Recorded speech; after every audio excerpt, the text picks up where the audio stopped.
The following presentation is a...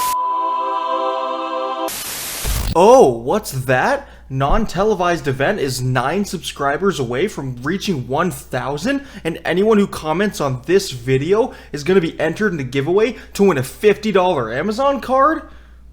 Oh, that's not what you said? Oh, my apologies. Listen, the point of today's video is for me to discuss, did 2K ruin WWE games? Now, I enjoy WWE games. I don't get I don't get them every year.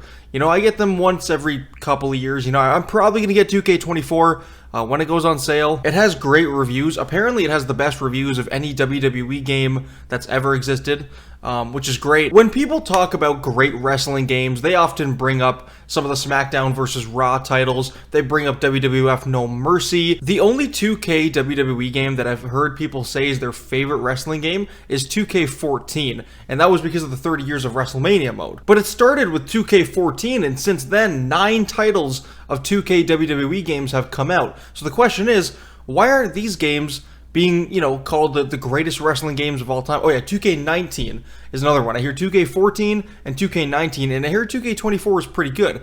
But it's usually, they say it's one of the best games. But they usually, people usually say that the best wrestling game is one of the SmackDown vs. Raw titles, or it's WWF No Mercy. Now, I started watching WWE in late 2011, so I don't really, as a kid, I never really got to experience those earlier titles. I mean, I'm not a fossil, so I never played WWF No Mercy until I was older anyway, right? I didn't play that as a kid, but when I got older, I did.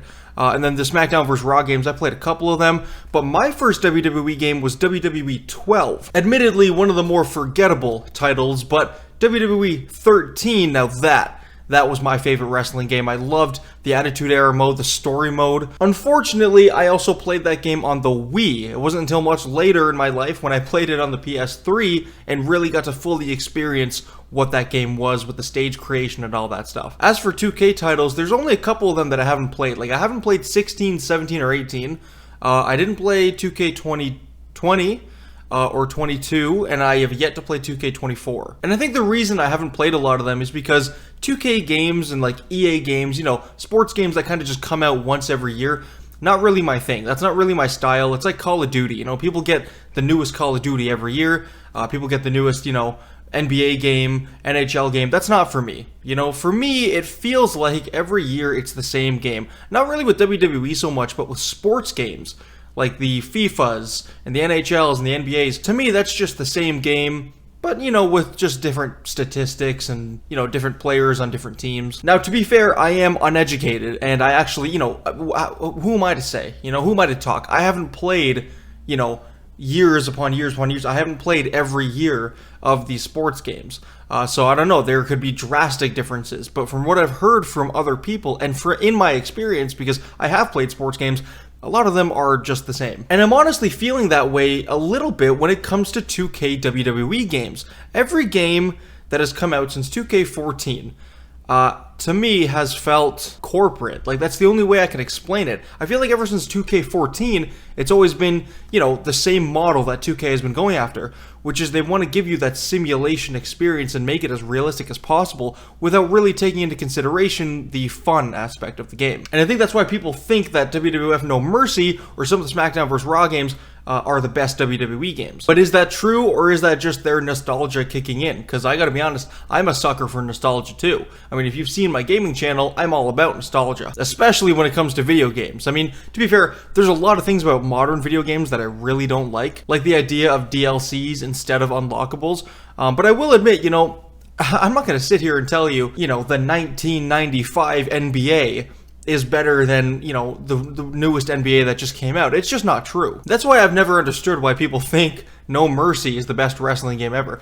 Believe me, I have an N64, and I have No Mercy now, and I've played it. I would much rather stick with WWE 13. But for me, yes, ever since 2K14, the games have felt like, it's not a game anymore, it's a simulation. It feels like there's just this model that they're sticking to. It's the same game every year. And in the recent 2K titles, like I said, there's no unlockables. It's just DLC, or it's a store. You gotta, spend your points at the store. So the question, and here comes my catchphrase, the question I have to ask myself is what if 2K never took over? What if THQ never closed their doors? Or maybe THQ did close their doors, but something like 2K didn't take over. What if it was something else? What would the video games have looked like? I feel like 2K14 probably would have been the exact same thing, but going forward, I think we would have gotten more titles with more themes. Like how WWE 13, that was all about the Attitude Era. That whole game, the whole theme and design around it just felt like Attitude Era, you know, a little bit more hardcore, a little bit more edgy. So I feel like if 2K didn't make WWE games, we would have gotten more themes like that. And the game itself, the main menu, you know, the cover art, it would have been all about what the theme was, right? I mean, you know, we had the John Cena storyline in 2K23, but it's not like the game felt like it was all about John Cena, which I feel like may have been the case if 2K never took over. You know, instead of a boring main menu, you know, which a lot of the 2K19's main menu, don't even get me started on that. That was like Daniel Bryan's, wasn't it the story of Daniel Bryan? I mean, could you imagine, like, what if next year they make the story about the Wyatt family, and the showcase is about the Wyatt family, and Bray Wyatt, and The Fiend, and all that stuff, but, you know, even if that were the case, the theme of the game would just be, oh, here's another 2K game from WWE featuring the Wyatt family showcase, whereas, you know, just like WWE 13 had that Attitude Era feeling, that whole game's theme could be like glow in the dark, and in the main menu there could be like bugs like kind of across the screen. I don't know. I don't know. Every time you hover over one of the selections, it like glows and you can see like fireflies around it. Like that's something I would do.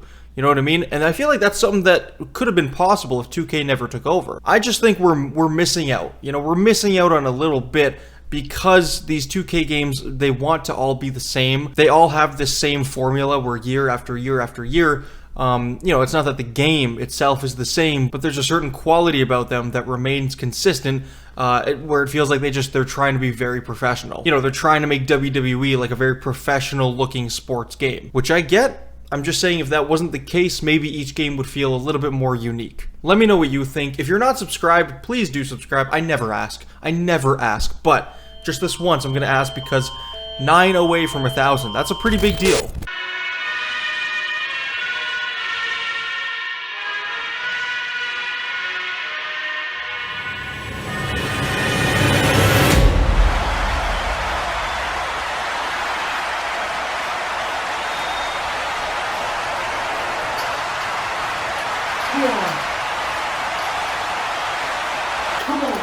Come on.